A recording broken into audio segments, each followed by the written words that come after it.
Hey guys, I just want to show you another quick tip that I've been doing. So I'm about to put in the timing chain guides, and when they come in the package,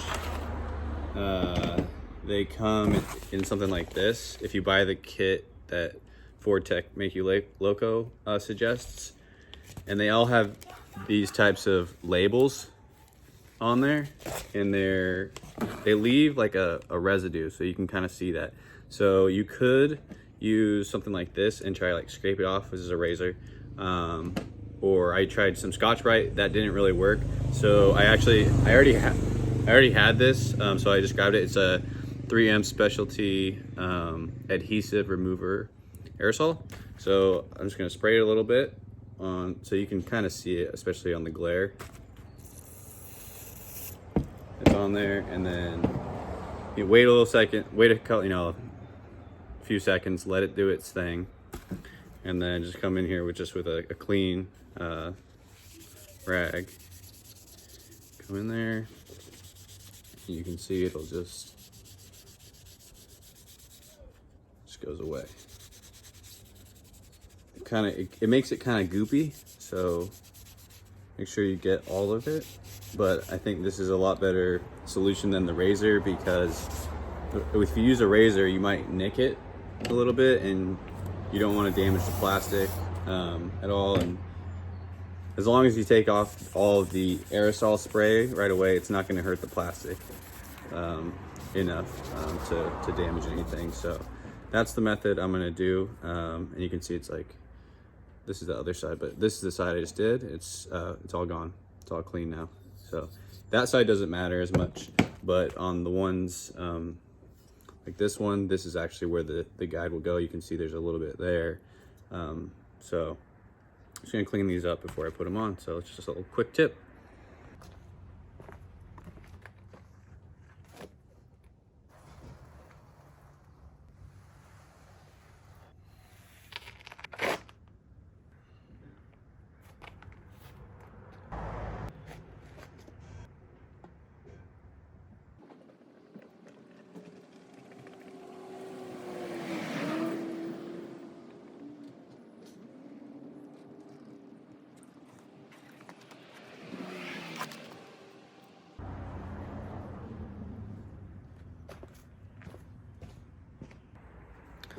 Another day, another doll out here.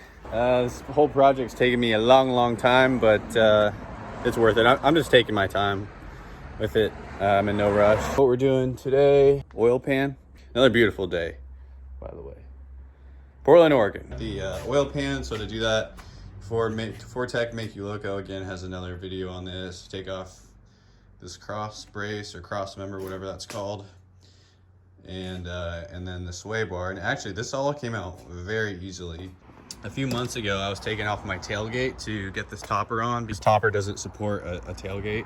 And so I couldn't get the bolts off, so I went and picked this up, and I was like, I wasn't sure if I was gonna keep it or just use it for a little bit. And man, this thing does wonders on everything. This fuel brushless. It's not cheap, but if you need a tool for getting your lug nuts or whatever off. I mean, I was the type of guy that would always have to use a cheater bar and my socket for getting all the lugs, and I have to do it before I jack it up. But I can jack up the wheel now, and this zips them right off.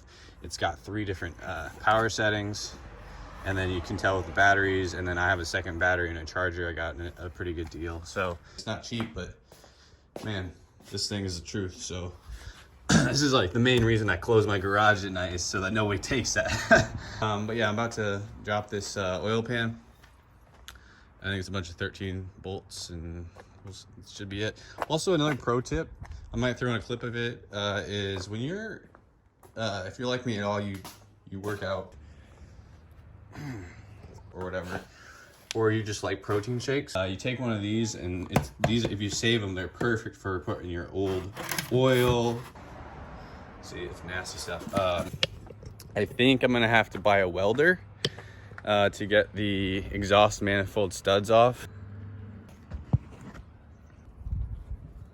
All right, so I just got this out. What is this? This is the biggest bitch bolt that I've ever had to get out. but we got it. It was really hard. So it was the bolt that holds your axle against this bolt right here. It goes this way, down here, right in that hole right there. It's to hold up the axle. It's the last one you need to remove if you're doing the oil pan removal. It goes that way. And you can see I jacked up the axle just to make sure that the bolt was not getting held up by the bracket at a bad angle, so it could go out in and out very smooth. But as you can see, the thread portion is slightly larger circumference than the actual, you know, cylindrical part of the bolt. So I think that's why, and also it's just like filled with crap in there and rusty bullshit. But you name it, every trick in the book except for heating it up. I tried impact, and to get it in there I had to use a bunch of different attachments, and it was going through here and then came out, and then on the other side of this was my gun right there. Assortment of wrenches, a hole punch. I took every single method. One of the good ones that might work better for you is when the bolt will be able to come out, I want to say like this far, and then it stops right about here, and you're like, why? So one of the good methods is that while you're under there, it's hard to get good leverage points, but if you're under there and the bolt and this part's still in there, you put this end right there at this angle, and then the axle itself is right about here. So you lean this against the axle, and then you hit this side with a hammer. Boo, boo, boo, boo. And then ideally, it's not the best angle, but it should. And since this is, you're holding this with your other hand, it's up against the axle, and the bolt, which is right here, sticking out, you pin that right there with your hand, and then you hammer it with the other. So it'll be like, that seemed to help a bit as well. This was pretty good. This is only punch I really have right now, so I just used it, and I actually flipped it around and used this end.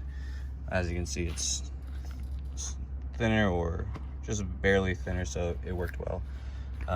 But yeah, it took me hours and hours. Pain in the ass, but all the other bolts came out really easy. So anyways, that's the update. Any questions, let me know. And unlike Ford Tech, Make You Loco, and a lot of these other tech guys that are super popular and stuff, I have like all the time in the world to answer questions. So if you want to know somebody who's done this, hit me up.